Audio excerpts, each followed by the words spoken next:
ಪ್ರಶ್ನೆ 1. ಹೈಡ್ರೋಕ್ಲೋರಿಕ್ ಆಮ್ಲದ pH ಮೌಲ್ಯ ಎಷ್ಟು? Option number A 7.4, option number B 6.5, option number C 1.5, option number D 0. Friends, ಇದಕ್ಕೆ ಸರಿಯಾದ ಉತ್ತರ ಬಂದ್ಬಿಟ್ಟು ಆಪ್ಷನ್ ನಂಬರ್ ಡಿ 0 ಅಂತ ಹೇಳ್ಬೋದು ಫ್ರೆಂಡ್ಸ್. ಹೈಡ್ರೋಕ್ಲೋರಿಕ್ ಆಮ್ಲದ pH ಮೌಲ್ಯ ಬಂದ್ಬಿಟ್ಟು ಆಪ್ಷನ್ ನಂಬರ್ ಡಿ 0 ನೋಡಿ ಫ್ರೆಂಡ್ಸ್. ಅದೇ ರೀತಿಯಾಗಿ ಅದರ ರಿಲೇಟೆಡ್ ಕ್ವಶನನ್ನು ಹೇಳ್ತೀನಿ ಫ್ರೆಂಡ್ಸ್. ರಕ್ತದ pH ಮೌಲ್ಯ ಬಂದ್ಬಿಟ್ಟು 7.4, ಹಾಲಿನ pH ಮೌಲ್ಯ ಬಂದ್ಬಿಟ್ಟು 6.5, ಆಲ್ಕೋಹಾಲ್ನ pH ಮೌಲ್ಯ ಬಂದ್ಬಿಟ್ಟು 2.4, ನಿಂಬೆಹಣ್ಣಿನ pH ಮೌಲ್ಯ ಬಂದ್ಬಿಟ್ಟು 2.2 ಆಗಿದೆ ಫ್ರೆಂಡ್ಸ್. ಪ್ರಶ್ನೆ 2. ಭೂ ಮಾಲೀಕರ ಸೊಸೈಟಿಯನ್ನು ಯಾವಾಗ ಸ್ಥಾಪಿಸಲಾಯಿತು?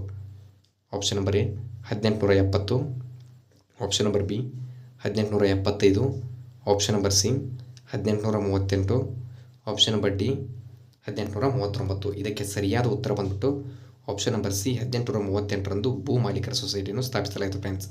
ಅದೇ ರೀತಿಯಾಗಿ ಪುನಃ ಸಾರ್ವಜನಿಕ ಸಭಾ ಸ್ಥಾಪನೆ ಬಂದ್ಬಿಟ್ಟು 1870, ಇಂಡಿಯನ್ ಲೀಗ್ ಸ್ಥಾಪನೆ ಬಂದ್ಬಿಟ್ಟು 1875, ಬ್ರಿಟಿಷ್ ಇಂಡಿಯಾ ಸ್ಥಾಪನೆ ಬಂದ್ಬಿಟ್ಟು 1839 ಆಗಿದೆ ಫ್ರೆಂಡ್ಸ್. ಮುಸ್ಲಿಂ ಲೀಗ್ ಸ್ಥಾಪನೆ ಬಂದ್ಬಿಟ್ಟು ಇದು 1906ರಲ್ಲಿ ಸ್ಥಾಪನೆ ಆಯಿತು ಫ್ರೆಂಡ್ಸ್. ಇನ್ನೂ ಹೆಚ್ಚಿನ ವಿಡಿಯೋಗಳಿಗೆ ನಮ್ಮ ಯೂಟ್ಯೂಬ್ ಚಾನಲ್ ಲೈಕ್ ಮಾಡಿ, ಶೇರ್ ಮಾಡಿ, ಸಬ್ಸ್ಕ್ರೈಬ್ ಮಾಡಿ ಮತ್ತು ಬೆಲ್ ಐಕನನ್ನು ಎನೇಬಲ್ ಮಾಡಿಕೊಳ್ಳಿ ಫ್ರೆಂಡ್ಸ್. ಪ್ರಶ್ನೆ 3. ಶೃಂಗೇರಿ ಮಠ ಎಲ್ಲಿ ಸ್ಥಾಪಿಸಲಾಗಿದೆ? Option number A Chikkamagaluru, option number B Puri, option number C Chamoli, option number D Dwarka. Friends, ಇದಕ್ಕೆ ಸರಿಯಾದ ಉತ್ತರ ಬಂದ್ಬಿಟ್ಟು ಆಪ್ಷನ್ ನಂಬರ್ ಎ ಚಿಕ್ಕಮಗಳೂರಿನಲ್ಲಿ ಶೃಂಗೇರಿ ಮಠ ಸ್ಥಾಪಿಸಲಾಯಿತು ಫ್ರೆಂಡ್ಸ್. ಇದರ ರಿಲೇಟೆಡ್ ಕ್ವಶನ್ ಇರಬೇಕಂದ್ರೆ ಜ್ಯೋತಿರ್ಮಠ ಬಂದ್ಬಿಟ್ಟು ಇದು ಚಮೋಲಿಯಲ್ಲಿದೆ, ಅಂದರೆ ಉತ್ತರಾಖಂಡದಲ್ಲಿದೆ ಫ್ರೆಂಡ್ಸ್. ಶಾರದಾ ಮಠ ಬಂದ್ಬಿಟ್ಟು ಇದು ದ್ವಾರಕಾದಲ್ಲಿ ಕಂಡುಬರುತ್ತದೆ. ಗೋವರ್ಧನ ಮಠ ಬಂದ್ಬಿಟ್ಟು ಇದು ಪುರಿಯಲ್ಲಿ ಕಂಡುಬರುತ್ತದೆ ಫ್ರೆಂಡ್ಸ್. ಪ್ರಶ್ನೆ 4. ವಾಟರ್ ಲಿಲ್ಲಿ ಯಾವ ದೇಶದ ಚಿಹ್ನೆಯಾಗಿದೆ?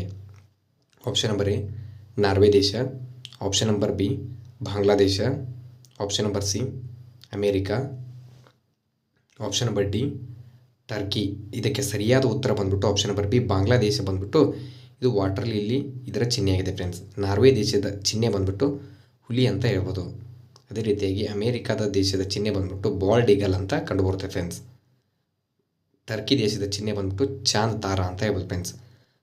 ಇನ್ನು ಮುಂದೆ RRB ಗ್ರೂಪ್ ಡಿ ಪ್ರಶ್ನೋತ್ತರಗಳ ಬಗ್ಗೆ ಕಂಟಿನ್ಯೂ ವಿಡಿಯೋ ಮಾಡ್ತೇನೆ ಫ್ರೆಂಡ್ಸ್. ಆದ ಕಾರಣ ನಮ್ಮ ಯೂಟ್ಯೂಬ್ ಚಾನಲನ್ನು ಕೊನೆಯವರೆಗೆ ನೋಡಿ ಫ್ರೆಂಡ್ಸ್. ಪ್ರಶ್ನೆ 5. ಚಕ್ಮಾ ಬುಡಕಟ್ಟು ಜನಾಂಗ ಎಲ್ಲಿ ಕಂಡುಬರುತ್ತದೆ? Option number A Jharkhand, option number B Lakshadweep, option number C Mizoram, option number D Puducherry. ಇದಕ್ಕೆ ಸರಿಯಾದ ಉತ್ತರ ಬಂದ್ಬಿಟ್ಟು ಆಪ್ಷನ್ ನಂಬರ್ ಸಿ ಮಿಜೋರಾಂನಲ್ಲಿ ಚಕ್ಮಾ ಬುಡಕಟ್ಟು ಜನಾಂಗ ಕಂಡುಬರುತ್ತದೆ. ಇರುಳೂರು ಜನಾಂಗ ಬಂದ್ಬಿಟ್ಟು ಇದು ಪುದುಚೇರಿಯಲ್ಲಿ ಕಂಡುಬರುತ್ತದೆ. ಮಾಳ್ಮೀಸ್ ಜನಾಂಗ ಬಂದ್ಬಿಟ್ಟು ಇದು ಲಕ್ಷದ್ವೀಪದಲ್ಲಿ ಕಂಡುಬರ್ತಾರೆ ಫ್ರೆಂಡ್ಸ್. ಅದೇ ರೀತಿಯಾಗಿ ಅಸುರ ಜನಾಂಗ ಬಂದ್ಬಿಟ್ಟು ಜಾರ್ಖಂಡದಲ್ಲಿ ಕಂಡುಬರುತ್ತಾರೆ. ಪ್ರಶ್ನೆ 6. ಮೆಟ್ಟೂರು ಅಣೆಕಟ್ಟು ಯಾವ ನದಿ ಮೇಲಿದೆ? Option number A Chambal, option number B Ravi, option number C Kaveri ನದಿ, ಆಪ್ಷನ್ ನಂಬರ್ ಡಿ ಜೀಲಂ ನದಿ. ಫ್ರೆಂಡ್ಸ್, ಇದಕ್ಕೆ ಸರಿಯಾದ ಉತ್ತರ ಬಂದ್ಬಿಟ್ಟು ಆಪ್ಷನ್ ನಂಬರ್ ಸಿ ಕಾವೇರಿ ನದಿ ಅಂತ ಹೇಳ್ಬೋದು ಫ್ರೆಂಡ್ಸ್. ಮೆಟ್ಟೂರು ಅಣೆಕಟ್ಟು ಕಾವೇರಿ ನದಿ ಮೇಲೆ ಕಂಡುಬರುತ್ತದೆ. ಅದೇ ರೀತಿಯಾಗಿ ರಾಣಾ ಪ್ರತಾಪ್ ಸಾಗರ್ ಅಣೆಕಟ್ಟು ಬಂದ್ಬಿಟ್ಟು ಇದು ಚಂಬಲ್ ನದಿ ಅಡ್ಡಲಾಗಿ ಕಟ್ಟಲಾಗಿದೆ. ಹರಪ್ಪ ನಾಗರಿಕತೆ ಇದು ರಾವಿ ನದಿಯ ದಂಡೆ ಮೇಲೆ ಕಂಡುಬರುತ್ತದೆ. ಜೀಲಂ ನದಿ ದಕ್ಷಿಣ ಏಷ್ಯಾದ ಪ್ರಮುಖ ನದಿ ಅಂತ ಹೇಳ್ಬೋದು ಫ್ರೆಂಡ್ಸ್. ಪ್ರಶ್ನೆ 7. ಪರಮಾಣು ರಿಯಾಕ್ಟರ್ ಅನ್ನು ಕಂಡುಹಿಡಿದವರು ಯಾರು? Option number A Graham Bell, option number B Edison ಅಂದರೆ Thomas Alva Edison, option number C Marconi,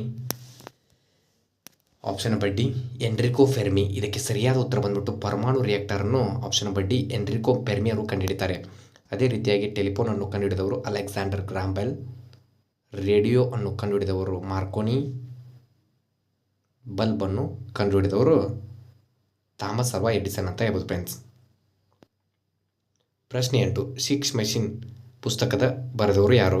option number A Yuvraj Singh, option number B Chris Gayle, option number C Sachin Tendulkar, option number D Sania Mirza. Friends, ಇದಕ್ಕೆ ಸರಿಯಾದ ಉತ್ತರ ಬಂದ್ಬಿಟ್ಟು option number B Chris Gayle ಅವರು 6 machine ಎಂಬ ಪುಸ್ತಕವನ್ನು ಬರೀತಾರೆ. The test of my life ಪುಸ್ತಕದ ಲೇಖಕರು ಯಾರಪ್ಪ ಅಂತಂದರೆ ಯುವರಾಜ್ ಸಿಂಗ್ ನೋಡಿ friends. Playing it's my way ಪುಸ್ತಕದ ಲೇಖಕರು ಬಂದ್ಬಿಟ್ಟು ಸಚಿನ್ ತೆಂಡೂಲ್ಕರ್ ಆಗಿರ್ತಾರೆ. ಏಸ್ ಅಗೇನೆಸ್ಟ್ ಆಡ್ಸ್ ಪುಸ್ತಕದ ಲೇಖಕರು ಬಂದ್ಬಿಟ್ಟು ಸಾನಿಯಾ ಮಿರ್ಜಾ ಆಗಿರ್ತಾರೆ ಫ್ರೆಂಡ್ಸ್. ಏನಾದರೂ ತಪ್ಪಿದ್ದರೆ ಕ್ಷಮೆ ಇರಲಿ ಫ್ರೆಂಡ್ಸ್. ಪ್ರಶ್ನೆ 9. ಸಲ್ಬಾಯ್ ಒಪ್ಪಂದಕ್ಕೆ ಯಾವ ವರ್ಷದಲ್ಲಿ ಸಹಿ ಹಾಕಲಾಯಿತು? Option number A 1748, option number B 1792, option number C 1932, option number D 1782. ಇದಕ್ಕೆ ಸರಿಯಾದ ಉತ್ತರ ಬಂದ್ಬಿಟ್ಟು ಆಪ್ಷನ್ ನಂಬರ್ ಡಿ 1782ರಲ್ಲಿ ಸಾಲ್ಬಾಯ್ ಒಪ್ಪಂದಕ್ಕೆ ಸಹಿ ಹಾಕಲಾಯಿತು ಫ್ರೆಂಡ್ಸ್. ಎಕ್ಸ್ ಚಾಪೆಲ್ ಒಪ್ಪಂದ ಬಂದ್ಬಿಟ್ಟು 1748ರಲ್ಲಿ ಮಾಡಲಾಯಿತು. ಶ್ರೀರಂಗಪಟ್ಟಣ ಒಪ್ಪಂದ ಬಂದ್ಬಿಟ್ಟು ಇದು 1798ರಲ್ಲಿ ಮಾಡಲಾಯಿತು. ಪುಣಾ ಒಪ್ಪಂದ ಬಂದ್ಬಿಟ್ಟು ಇದು 1932ರಲ್ಲಿ ಮಾಡಲಾಯಿತು ಅಂತ ಹೇಳೋದು ಫ್ರೆಂಡ್ಸ್. ಪ್ರಶ್ನೆ 10. ಸಮಾಜವಾದಿ ಮತ್ತು ಜಾತ್ಯತೀತ ಎಷ್ಟನೇ ವಿಧಿಯಾಗಿದೆ? ಆಪ್ಷನ್ ನಂಬರ್ ಎ 42ನೇ ವಿಧಿ, ಆಪ್ಷನ್ ನಂಬರ್ ಬಿ 17ನೇ ವಿಧಿ, ಆಪ್ಷನ್ ನಂಬರ್ ಸಿ 14ನೇ ವಿಧಿ, ಆಪ್ಷನ್ ನಂಬರ್ ಡಿ 21A ವಿಧಿ. ಇದಕ್ಕೆ ಸರಿಯಾದ ಉತ್ತರ ಬಂದ್ಬಿಟ್ಟು ಆಪ್ಷನ್ ನಂಬರ್ ಎ 42ನೇ ವಿಧಿ ಬಂದ್ಬಿಟ್ಟು ಸಮಾಜವಾದಿ ಮತ್ತು ಜಾತ್ಯತೀತ ಅಂತ ಹೇಳ್ಬೋದು. 17ನೇ ವಿಧಿ ಬಂದ್ಬಿಟ್ಟು ಅಸ್ಪೃಶ್ಯತೆ ನಿವಾರಣೆಗೆ ಸಂಬಂಧಿಸಿದೆ. ಕಾನೂನಿನ ಮುಂದೆ ಎಲ್ಲರೂ ಸಮಾನರು, ಇದು 14ನೇ ವಿಧಿಗೆ ಸಂಬಂಧಿಸಿದೆ. 21A ಇದು ಶಿಕ್ಷಣದ ಒಂದು ಮೂಲಭೂತ ಹಕ್ಕಾಗಿದೆ friends. Thank you for the watching guys.